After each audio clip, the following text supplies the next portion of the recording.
स्वागत है आप सभी का आपके अपने परिवार टीचर्स अड्डा 24/7 पर। मेरा नाम निधि अरोरा है। जैसे कि हम सब जानते हैं कि सीटेट फरवरी 2026 का रिजल्ट आ चुका है।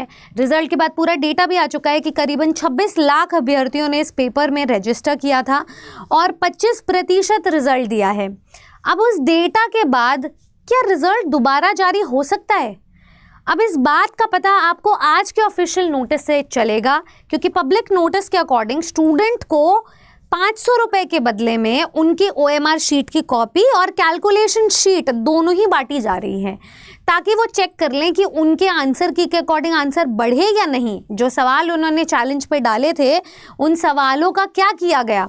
तो अब ये जो दूसरा चांस दिया जा रहा है पब्लिक नोटिस के अकॉर्डिंग, आइए इसे ओपन करते हैं। CTET.nic की .nic.in की ऑफिशियल वेबसाइट पे पहला ही लिंक आपको मिल जाएगा अपडेट्स में।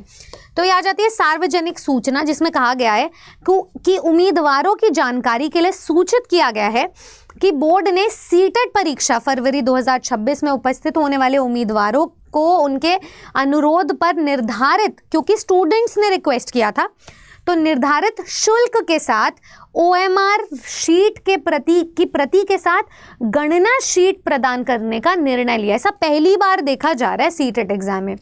आगे देखिए, तो जिस उम्मीदवार को भी OMR शीट की प्रति के साथ अपनी गणना शीट प्राप्त करना चाहते हैं, वो 500 रुपये शुल्क के साथ आप 1 मई से पहले मतलब पूरे 1 महीने का समय आपको दिया जा रहा है, 1 मई तक या उससे पहले आवेदन कर सकते हैं।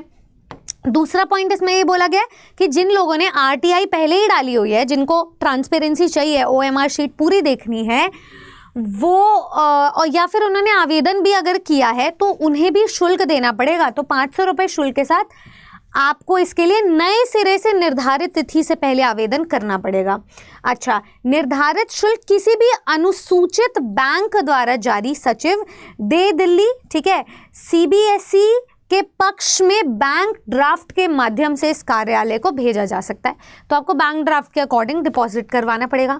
उम्मीदवारों को अपने आवेदन में अपना रोल नंबर, अपना नाम और पता सही ढंग से अंकित करना है। आप में से बहुत सारे स्टूडेंट्स फॉर्म में ऑलरेडी गलती कर चुके हैं, इसमें मत करना गलती। बैंक ड्राफ्ट के पीछे रोल नंबर और नाम का भी उल्लेख किया जाना चाहिए, तो बैंक ड्राफ्ट के पीछे भी आपको ये सारी चीज़ें लिखनी है। बैंक ड्राफ्ट के साथ जो निदेशक सीटेट को जितने भी संबोधित आवेदन स्पीड पोस्ट द्वारा या सीटेट यूनिट CBSE एकीकृत कार्यालय परिसर, ये पूरा एड्रेस दिया हुआ है, आपको इस पर व्यक्तिगत रूप से भेजा जाना चाहिए, ठीक है। आगे बोला गया OMR शीट की प्रति के साथ गणना शीट किसी भी संस्थान या स्कूल को प्रदर्शन, व्यावसायिक उद्देश्य या प्रिंट मीडिया के लिए प्रदान नहीं की जाएगी। तो आप उसे कहीं पोस्ट या पब्लिश नहीं करोगे, एडवर्टाइज नहीं करोगे। उम्मीदवार के नाम से किसी और द्वारा जमा किया गया आवेदन और अधूरा आवेदन बिना किसी संदर्भ के सरसरी तौर पर खारिज कर दिया जाएगा। तो इसी प्रोसेस को फॉलो करके आपको सबमिट करना है। तो बोर्ड के सक्षम पदाधिकारी का निर्णय अंतिम और उम्मीदवारों पर बाध्यकारी होगा। मतलब अगर आपको कोई चीज़ चैलेंजिंग लग रही है तो ये आखिरी डिसीजन इनका होगा। OMR शीट की प्रति के साथ गणना शीट उम्मीदवार को केवल स्पीड पोस्ट के द्वारा प्रदान की जाएगी। हालांकि किसी भी परिस्थिति में इस कार्यालय में 1 मई के बाद प्राप्त होने वाले किसी भी अनुरोध पर विचार नहीं किया जाएगा। और ये निदेशक जो सीटेट के हैं वहाँ से नोटिस आया है। तो अब मुझे तो ये समझ नहीं आ रहा कि एक तो आपने फॉर्म फिलिंग के इतने ज़्यादा पैसे लिए हैं, पिछले पूरे साल एग्ज़ाम नहीं लिया तो उन सब की फ़ीस इसी में ही बटोर दी है, और उसके बाद आंसर की चैलेंज करने के लिए भी अगर किसी क्वेश्चन को चैलेंज करना है वहाँ पे अलग से फ़ीस ली।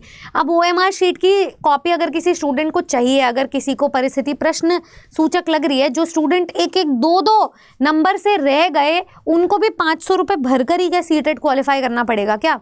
तो यहाँ पर स्टूडेंट्स के हित के लिए मैं यहाँ पर बोलना चाहती हूँ, हाथ जोड़ के, आप प्लीज़ इस फीस को इतना ना करें कि स्टूडेंट चाहकर भी अपनी आवाज़ ना उठा पाए, चाहकर भी अपनी बात को आगे ना पहुंचा पाए, चाहकर भी सीटेट ना क्लियर कर पाए। क्योंकि इससे अच्छा तो स्टूडेंट प्रेफर करेगा मैं अगला सीटेट ही दे दूं। यहाँ जो भी स्टूडेंट 500 रुपये, और आपने कैटेगरी वाइज भी 500 रुपये नहीं बताया, आपने सभी के लिए 500 रुपये बताया है। जहाँ पर आप फॉर्म फिलिंग की फ़ीस SC/ST के लिए कम रखते हो, वहाँ पर आप सबके लिए ही 500 रुपये बराबर चार्ज कर रहे हो, तो कैसे स्टूडेंट पे कर पाएंगे? अगर मतलब मेरे पास इतने सारे मैसेजेस आए हैं स्टूडेंट्स के, मैम एक बार ये वाला क्वेश्चन चेक कर लो, मैं शायद 1 नंबर से रह गया इस वजह से, मैम ये वाला क्वेश्चन चेक कर लो, पता नहीं इन्होंने इम्प्रूव किया भी है या नहीं। तो यहाँ पर स्टूडेंट अपना जवाब चाहते हैं। सीटेट के वो स्टूडेंट्स, वो 75% स्टूडेंट जो इतना आसान एग्ज़ाम 2 दिन पहले यूट्यूब से पढ़ने वाला एग्ज़ाम, उसमें पास नहीं हो पा रहे हैं, उसमें फ़ेल हो जा रहे हैं, उन स्टूडेंट्स के हक़ के लिए मैं बोलना चाहती हूँ कि प्लीज़ आप इस फ़ीस को इतना ना रखें कि स्टूडेंट अपने हक़ की लड़ाई ना लड़ पाएँ। जो स्टूडेंट RTI ऑलरेडी डाल चुके हैं उन्हें भी शुल्क देनी है 500 रुपये, ये कहाँ का इंसाफ है? यहाँ पर स्टूडेंट को अपने हक़ की बात करनी है और आप उनके लिए इतनी फ़ीस ना रखें। 1 महीने का समय तो दे दिया गया, पर स्टूडेंट्स को अब इस 1 महीने में मूव ऑन भी करना है। सीटेट नहीं तो और दूसरे टेट एग्ज़ाम की भी तैयारी करनी है। यूपी टेट है, झारखंड टेट है, बहुत सारे स्टूडेंट्स हैं जो उन टेट एग्ज़ाम्स पर उम्मीद टिकाए बैठे हैं, वो कहाँ से 500 रुपये बटोरेंगे? तो आप सभी से निवेदन है कि आप प्लीज़ इस वीडियो को शेयर करें, उन स्टूडेंट्स तक, उन लोगों तक, उन सरकार तक, आयोग तक पहुंचाएं जहां पर इस शुल्क को हटाया जाए, निःशुल्क किया जाए और सबको OMR शीट की कॉपी लेने का, मतलब पहली बार अगर ये कुछ संशोधन किया है तो सबको अधिकार होना चाहिए कि उनको OMR शीट की कॉपी मिले और साथ में अपनी ये गणना शीट मिले, क्योंकि सबका हक है right to speech, right to education और आवाज़ उठाना जो भी उनके साथ गलत हो रहा है, जो भी उनको ऑब्जेक्शनेबल लग रहा है। Thank you so much everybody. जुड़े रहें टीचर्स अड्डा के साथ। जिनका सीटेट क्वालिफाई हो गया वो आगे के लिए तैयारी करें, जिनका नहीं हुआ है वो फिर से उठें, क्योंकि हम आपके साथ हैं। थैंक यू, धन्यवाद।